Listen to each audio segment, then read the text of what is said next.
Hello friends, मेरा नाम है नितिन पुजारी। आप सबका मेरे यूट्यूब चैनल पर बहुत ही स्वागत है।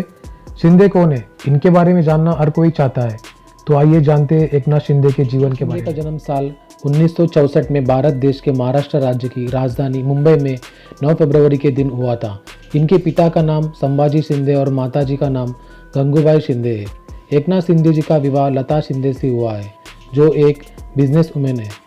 इनके संतान के तौर पर एक बेटा है जिसका नाम श्रीकांत शिंदे है। वर्तमान में एकनाथ शिंदे का उम्र 58 साल हो चुकी है। जब यह पैदा हुए थे तब इनकी परिवार में काफ़ी गरीबी थी और 16 साल की उम्र में अपने परिवार को आर्थिक तौर पर सहायता देने के लिए इन्होंने ऑटो रिक्शा चलाना प्रारंभ किया और काफ़ी लंबे समय तक इन्होंने ऑटो रिक्शा चलाई। इसके साथ ही साथ यह पैसा कमाने के लिए शराब करने वाली फैक्ट्री में भी काम करने लगे। ऐसा कहा जाता है कि साल 1980 के आसपास बाला साहेब ठाकरे के भाषण और उनके विचारों से प्रभावित होकर एकनाथ शिंदे ने शिवसेना पार्टी ज्वाइन कर ली। वह समय था जब शिवसेना की एकमात्र इंडिया में ऐसी पार्टी थी जो कट्टर हिंदुत्व के मुद्दे के लिए जानी जाती थी। 2000 साल में एकनाथ शिंदे को पहली बार विधायक बनने का मौका मिला और बाला साहेब ठाकरे की मौत के बाद ये तेजी के साथ कट्टर हिंदुत्व नेता के तौर पर महाराष्ट्र राज्य में उभर कर आए। हालांकि यह अपनी प्रारंभिक एजुकेशन पूरी नहीं कर पाए और इन्हें बीच में से ही अपनी प्रारंभिक पढ़ाई को छोड़ दिया। फिर अपने परिवार को आर्थिक सहायता करने के लिए या ऑटो रिक्शा चलाने का काम करने लगे। 1980 के दशक के आसपास एकनाथ शिंदे की मुलाकात बाला साहेब ठाकरे और शिवसेना पार्टी के ठाणे जिले के प्रमुख आनंद दिघे से हुई। इस प्रकार इन्होंने शिवसेना पार्टी को ज्वाइन कर लिया।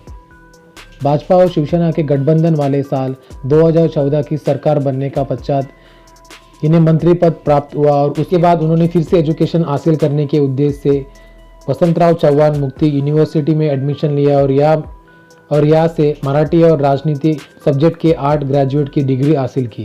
शिवसेना पार्टी में शामिल होने की प्रेरणा एकनाथ शिंदे को बाला साहेब ठाकरे से नहीं बल्कि तब के शिवसेना पार्टी के कद्दावर नेता आनंद दिघे से प्राप्त हुई थी।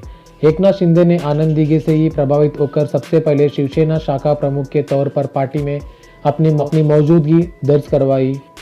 इसके साथ ही वह ठाणे के म्युनिसिपल कॉरपोरेटर भी बने। पिछले 25 सालों में उन्होंने कोई भी इलेक्शन नहीं हारा। साल 2000 में 2 जून के दिन एकनाथ शिंदे के लिए काफ़ी दुख भरा रहा। दरअसल इस दिन वह महाराष्ट्र के सतारा जिले में अपने 11 साल के बेटे दीपेश और 7 साल की बेटी सुखदा के साथ घूमने के लिए गए थे। बोटिंग करने के दरमियान एक भयानक एक्सीडेंट हुआ और दोनों बच्चों की मौत हो गई। इस हादसे के बाद एकनाथ शिंदे के मन में राजनीति छोड़ने का ख्याल तक आने लगा। इस एक साल के बाद 2001 में 26 अगस्त के दिन एक एक्सीडेंट में शिंदे के राजनीतिक गुरु आनंद दिघे की मृत्यु हो गई। हालांकि कुछ लोगों का ऐसा भी कहना है कि आनंद दिघे की मृत्यु नहीं हुई थी बल्कि राजनीतिक कारणों से उनकी हत्या हो गई थी। शिवसेना पार्टी में बगावत करने का कारण। पिछले कुछ समय से शिवसेना पार्टी पर अपने मूल सिद्धांतों से हटने का आरोप लगाया जा रहा है। लोगों का कहना है कि शिवसेना पार्टी कट्टर हिंदुत्व पार्टी अब नहीं रही, अब वह इस्लाम प्रस्त पार्टी बन गई है। ये था एकनाथ शिंदे का जीवन चरित्र। आशा करता हूँ आपको मेरा वीडियो पसंद आया होगा। पसंद आया हो तो लाइक करिए, सब्सक्राइब करिए और अपने फ्रेंड्स के साथ शेयर करिए। आज के लिए बस इतना ही। जय हिंद, वंदे मातरम।